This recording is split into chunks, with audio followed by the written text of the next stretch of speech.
Bienvenue, vous écoutez Azimut. Ici, on parle orientation avec les parents qui s'intéressent à l'orientation scolaire de leurs ados. Azimut s'appuie sur des dizaines de spécialistes de l'orientation pour vous informer et vous conseiller. Vous pouvez retrouver l'ensemble des contenus classés par rubrique et par situation sur notre site azimut-orientation.com. Et surtout, n'oubliez pas de vous abonner à notre newsletter. Bonne écoute. Bonjour à tous, ici Perrine. On se retrouve pour un nouvel épisode de l'Hebdo de l'orientation en date du 6 mai. Alors le dernier était très récent mais il était très en retard. Et cette fois-ci on est un peu en avance, mais il y a le pont du 8 mai qui s'annonce. Et donc nous voici. Aujourd'hui ma question c'est qui maîtrise qui ? Et une question que je vous pose, si vous aviez une baguette magique, qu'est-ce que vous auriez envie de faire disparaître ? Pour ma part, c'est tout vu. Ça serait les réseaux sociaux et les smartphones. C'est radical, je suis bien consciente et je suis certaine que beaucoup de fonctionnalités me manqueraient. Mais quelle plaie !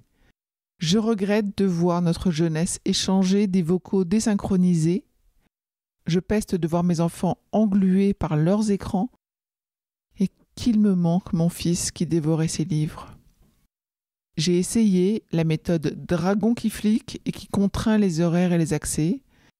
Soit c'est déjoué, soit ça rend l'ambiance familiale morose, ou pire.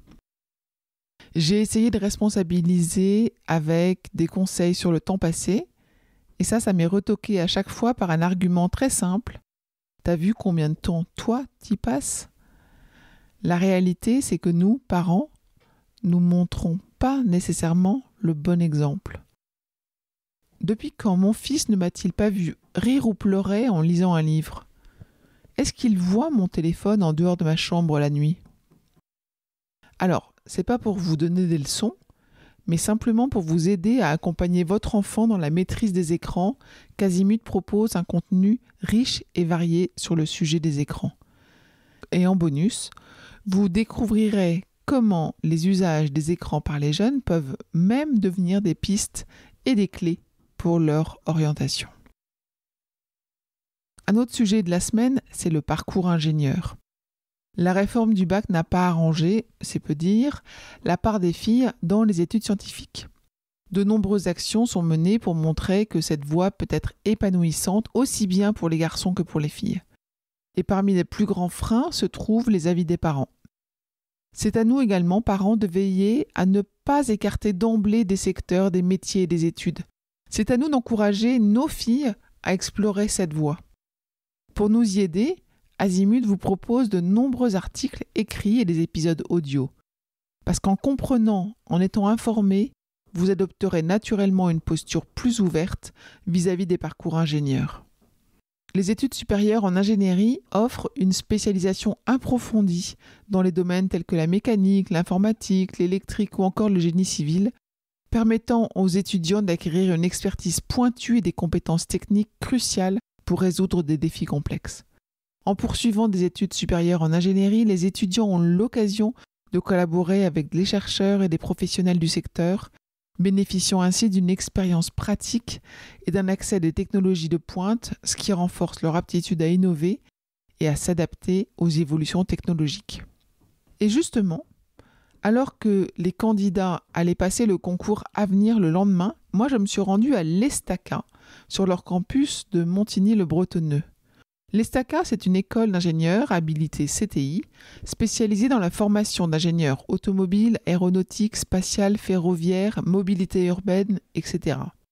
Dans cette table ronde enregistrée, qui est un épisode sponsorisé, nous avons abordé la présentation de l'ESTACA, les notions de prépa classique et prépa intégrée, la différence entre une école généraliste et une école spécialisée, la vie étudiante et la vie associative, les journées types, quand et comment intégrer l'ESTACA, avec les concours à venir via Parcoursup, le choix des spécialités, et puis comment rencontrer l'ESTACA tout au long de l'année à travers leurs journées portes ouvertes, les journées d'immersion et leurs lives.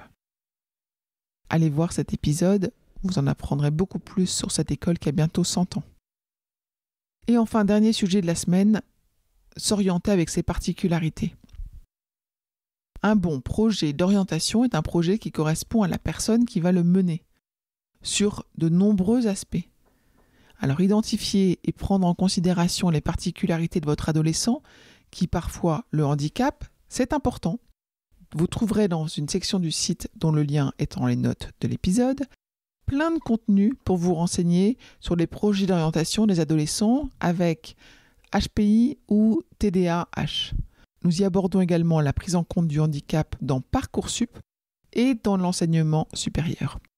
Et si jamais vous connaissez une famille concernée par ces problématiques, n'hésitez pas à leur parler de ces contenus.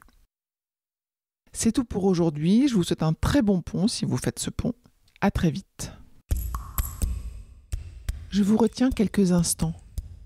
Vous écoutez peut-être sur Apple ou sur Spotify ou sur Deezer ou sur une autre application de podcast. Je voulais m'assurer que vous connaissiez l'existence de notre site azimut-orientation.com. Sur ce site, les contenus sont organisés par thématique et par situation. Ceux qui connaissent adorent et utilisent notre moteur de recherche, ce qui leur permet d'aller chercher directement le bon contenu qui correspond à leur problématique. Je vous encourage à vous y connecter et n'oubliez pas de vous inscrire à notre newsletter. Merci de votre fidélité et à bientôt.